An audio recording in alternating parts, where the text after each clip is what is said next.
Good morning, my witchlets. It is April 6th, which is cameraman Ken's and my 15th wedding anniversary. And we are going to do a Hobbit Hash celebration. You can see some of the accoutrements sitting around in the background here.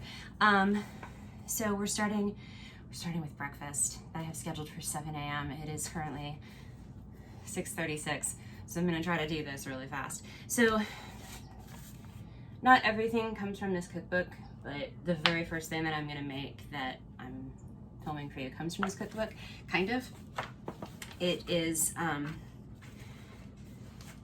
mushroom and bacon hash, or as I like to call it, Hobbit Hash.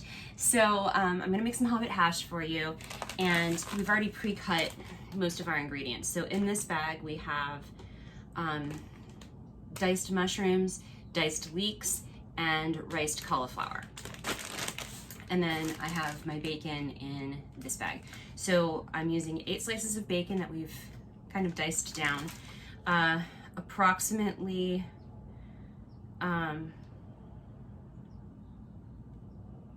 3 cups worth of the riced cauliflower, approximately. I think that's probably about 8 ounces of, no, that's 2 cups of mushrooms diced, a little more than 2 cups. And I think that's about 2 leeks worth, like 2 fairly good sized leeks. And all I'm gonna do is add in some garlic, some black pepper, some salt, and then some kitchen herbs. Now, all of my kitchen herbs have died because I was sick and couldn't water them. So I'm gonna use dried herbs, but you would normally want to use fresh herbs for this, about a teaspoon's worth. It's not a whole lot, but I like herbs, so we're gonna do some herb stuff. All right, so let's go ahead and get started because I don't actually have a lot of time today. All right, so I have my cast iron over a medium-high heat. I'm gonna go ahead and add my bacon here to this.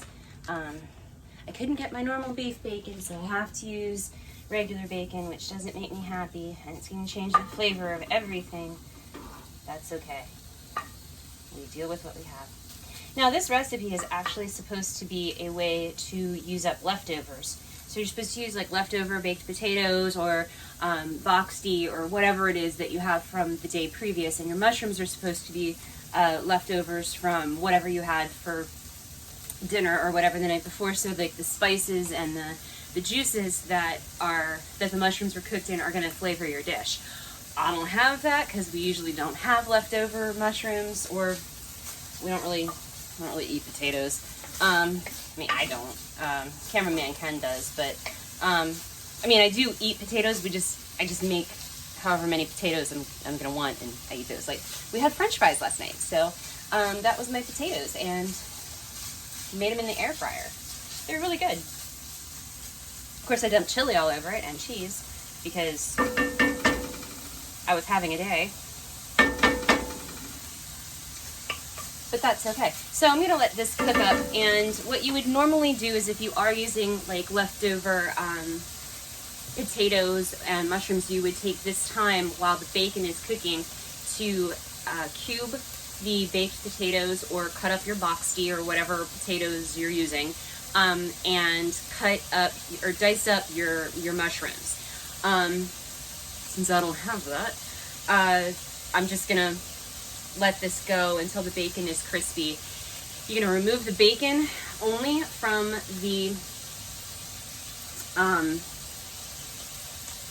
the skillet, and then you're gonna add in your potatoes, I believe. No, you're gonna throw in your onions first, and then or your leeks, and then you're gonna add your potatoes. I'm probably just gonna dump everything in all at once since none of it's cooked, and we wanna get the riced cauliflower to a point that it's not just like, that's cauliflower I'm eating, but not quite mashed either. So I want it to soak up the oil from the grease really from the bacon, so it'll get nice and flavorful, and then I can add my seasonings and such while I'm cooking. Not necessarily the most ideal, but you know, still fine. This is our tea food. It's bacon wrapped shrimp on cucumber rounds with tzatziki sauce that we made. So that's for about 3 o'clock this afternoon when we're not going to be hungry, I'm sure. But this is, so cameraman Ken's most favorite thing is The Hobbit, followed very closely by Lord of the Rings, followed I think by The Silmarillion. He really likes Tolkien. And I decided that I was going to throw a little party for our anniversary this year. And so we're going to do all 3 Hobbit movies and all 3 Lord of the Rings movies while eating all of the food. So I have everything pre-made except for the hash, because that was something that I wanted to make this morning so that it was fresh. This is going along with some mini quiches. Here they are.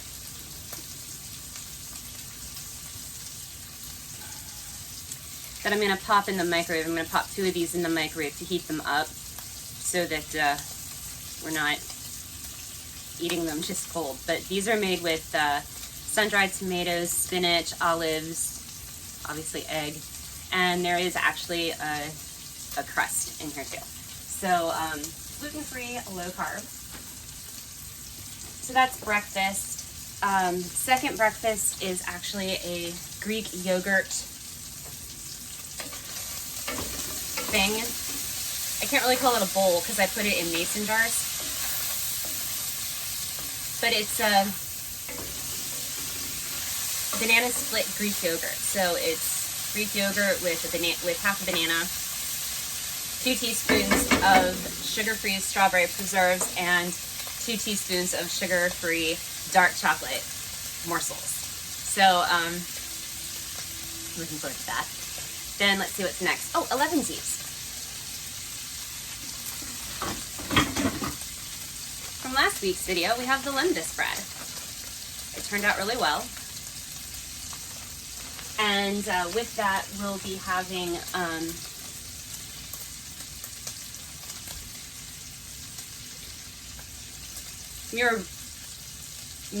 Murivore. It's an elven wine mead liqueur. That's a liqueur. I want to make the mead in the future, just to see. But that takes a while, and I did not have a while when I learned that it was a thing that I could make. I had like 3 days, so it hasn't even really rested as long as it should have rested as a liqueur. It should rest about 7 days, but oh well. There's a Patreon only video on the making of that one. So if you subscribe to my Patreon, if you support me at the $5 level, you get access to a whole bunch of videos. Most of them are how to make alcohol. Let's be real. Let's see, what's after 11sies? Luncheon. What's for lunch? Lunch? Oh, I think that's the, Scotch egg. yeah. Oh. That is the baked Scotch eggs. They're made with Impossible ground and crushed up pork rinds for the breading. So hopefully those are tasty. Those are low carb and gluten free. My bacon is going along here. After lunch we have tea, so I showed you the tea things. Then there is supper, and that, I don't know, oh, I guess it's right here. That's the innards of a shepherd's cottage pie. The thing I have to do with that is pop that in the oven after I put the mashed cauliflower on it. And then it's, I think it's supper first and then dinner. Nope, dinner then supper. So dinner is the German shepherd's pie. No, the shepherd's cottage pie. There we go. Wow, it's too early and I haven't had coffee yet. And then supper is going to be a charcuterie board, because by that point we're going to be full and just in the nibbly stages of things. So it's a very, very long day. It starts theoretically at 7 o'clock, first meal, and ends at 9 o'clock with our last meal. So it's very long. Okay, the bacon is done. I'm gonna pause the filming here so we can transfer the bacon to a plate with paper towel on it, and then we'll get everything else started. Alrighty, so bacon is removed to its own plate, and I'm just gonna carefully dump everything. Listen to that sizzle. Alrighty.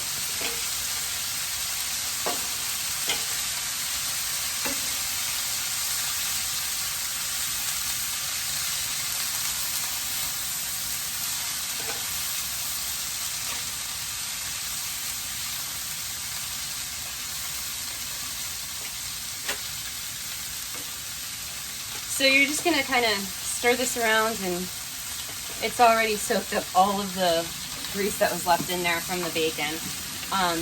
But you want to get your veg so that they are crisp, tender, and you can deglaze the bottom of your pan as you're doing everything. Look at me using fancy cooking terms before I've had coffee.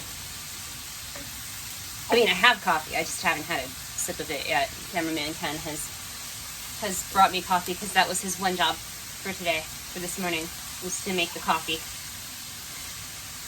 Coffee's made. Coffee is made. So we're just gonna let this cook for a bit. Probably don't need to add as much salt since it's regular bacon and pretty salty, but I am going to add pepper.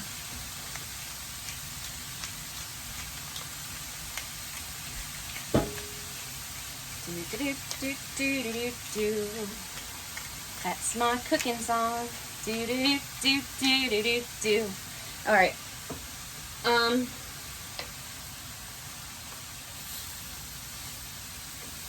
Oh yeah, that's cooking up pretty good.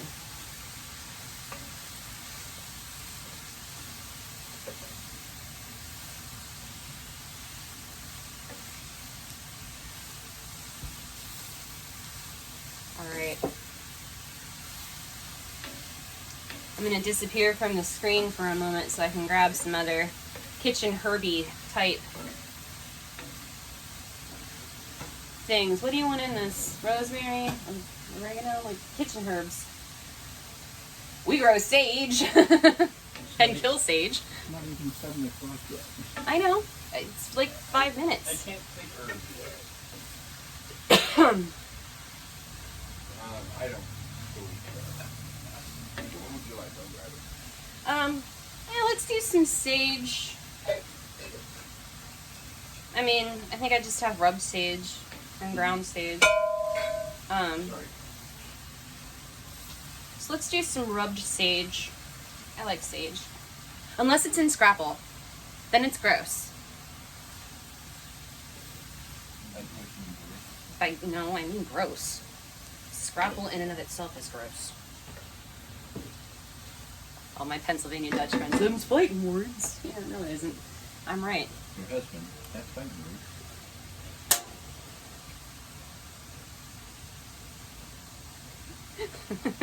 We might not end up being married by the end of today's anniversary, is what he's saying. No, we don't have any scrapple in the house. You're safe. Yeah, that's right, we don't have any scrapple in the house. I don't keep scrapple in the house. You wouldn't Ugh. Alright, so rubbed sage is what I just threw in here. Probably a little more than a teaspoon's worth, but I like very flavorful stuff, and since none of my veggies are seasoned, I'm gonna go ahead and add a little more than I normally would of my herbs. So this is about the time where you're gonna add the bacon back in.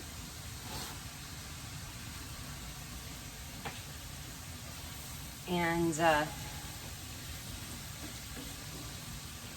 smooth that around. Now if you were using potatoes, first of all, you would be doing this very differently.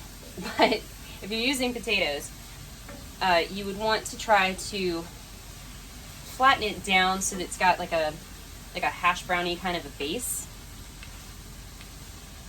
and build from there.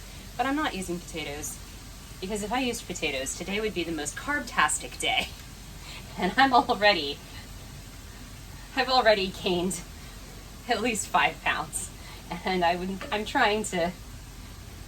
desperately trying to lose 10 at this point. So this is my hash, and I'm gonna go ahead and pop a couple of the quiche into the microwave, and we're going to have our breakfast. So sorry, there's no real taste test today. It's just, this is it, we're done. Because it's 4 minutes to 7 and we need to set up the movie and heat up our quiche and everything. So thank you guys for watching. I hope you enjoyed the video today. If you haven't subscribed to the channel, go ahead and subscribe and hit the notification bell so you can be notified of when all of my videos come out. And if you liked the video, go ahead and hit the thumbs up button. If you didn't like the video, hit the thumbs down button. That's fine too. Just leave me a comment either way. Let me know what you're thinking. Let me know what you'd like to see on this channel, or in a future blog post or whatever. And if you are feeling generous, head over to Patreon, where you can support me at various levels. The $1 level is a huge thank you, and the $5 level is where you start opening access to a lot of the different things that I offer to my patrons. So including videos, like how to make the